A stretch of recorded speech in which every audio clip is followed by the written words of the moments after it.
Welcome back to Hannity. Gary Byrne, the former Secret Service officer who served in the Clinton White House, released a scathing new op-ed about Hillary's health entitled, "I Protect Hillary Clinton in the Secret Service. Here's why her fainting video really scares me." Joining us now to explain more is the man himself, the author of Crisis of Character, former Secret Service officer Gary Byrne. Also with us tonight, author of the upcoming book, Guilty as Sin. Ed Klein is with us. Gary, let's talk about it. Why? Tell us about this op-ed. Hi, Sean. How are you? What I saw, Sean, the reason I wrote the op-ed was because what scared me was that clearly Mrs. Clinton was having some kind of medical episode. Now, I am not a medical expert, as you know, but I am an expert on observation, and I'm also an expert on Secret Service procedures.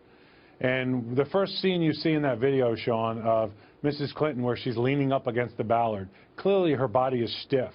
And as the few seconds that shows her standing there, her head keeps raising further and further back.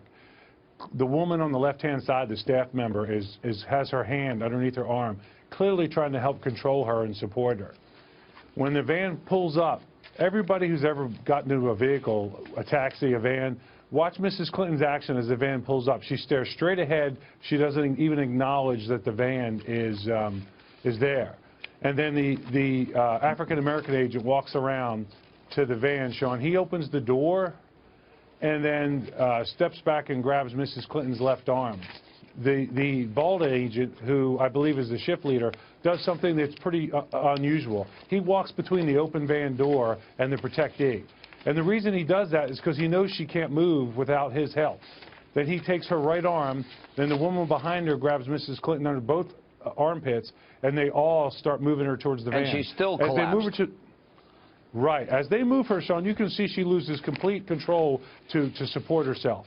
And then they pull her into the van as they're pushing her into the van, and they're so quick to try to get away from people seeing this that they actually move so fast that her shoe fell off, and they left it on the sidewalk and on the street, and somebody picked it up and handed it to the agent in the follow-up vehicle.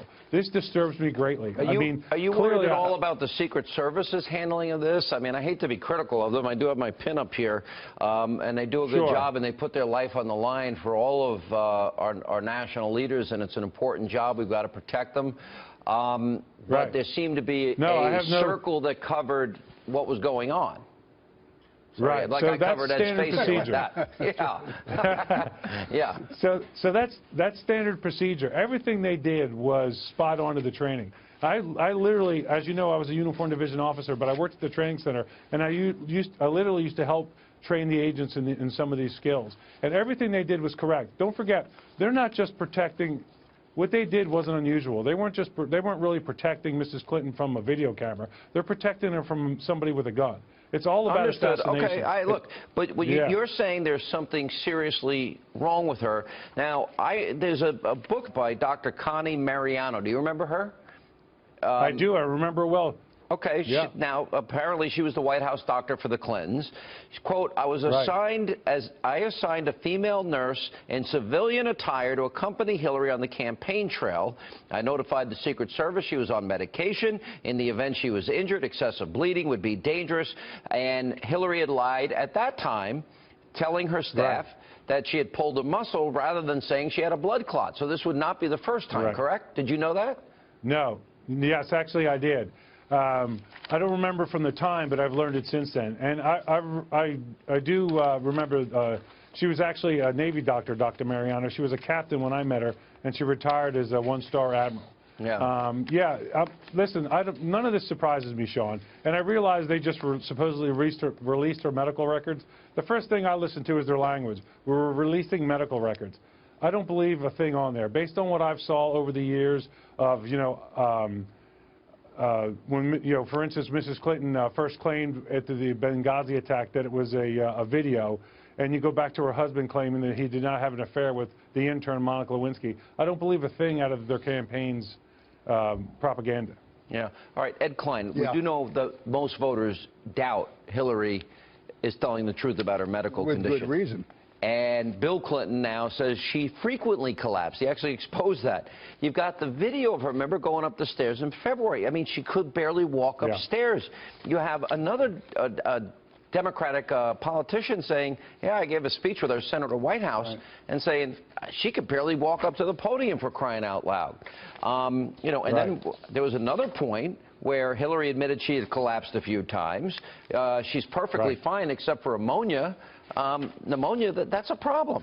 They don't tell the truth, so I don't believe anything that their doctor is putting out, because they can get any doctor feel good to say anything they want. Absolutely. Now, I've been for over 2.5 years reporting on her health, as you know. And I've been speaking to friends and associates who tell me when they visit Chappaqua, where the Clintons live, Hillary frequently faints or swoons, that when she sits down she has to put her legs up because she's worried about blood clots, that she has Huma Abedin bringing her cold compresses all the time. This is a woman who, what we've seen, this video, is just the tip of the iceberg of something that's been going on for a long time. I agree with you, and the problem here is, you know, the media is so dishonest and so corrupt and so in the tank for her that they advance the phony narrative. Oh, it was so hot outside. It was 75 to 77 degrees and breezy. That is not hot. And pneumonia doesn't make you faint. There's one more thing. Also. True. Yeah. There's one more thing I'd like to point out. If you saw anybody else show the same behavior that we saw Mrs. Clinton show, standing there leaning up against that Ballard, the Secret Service would have taken them immediately to the hospital. So what that tells me is that whatever's wrong with her, they appear to be treating it, and the service knew she was going to get treatment, either in the van or at the family member's apartment that they went to. If you saw anybody else behave like that, you would immediately take them to the hospital. I agree, and Ed, that's you know she has control. So they got in the car, and I would argue that the New York Post had it right. The reason she didn't want to go to the hospital, because then she would have to disclose what her real condition is, and they don't want to tell the American people the truth. Exactly, and I still think they're not It's certainly possible, yes. But what happens if she now gets back on the campaign trail and she faints again, a second time? Let's see what happens. There'll be another set of lies. Yeah. All right, guys, thank you very much. There'll be another set of stories. At the very minimal. All right.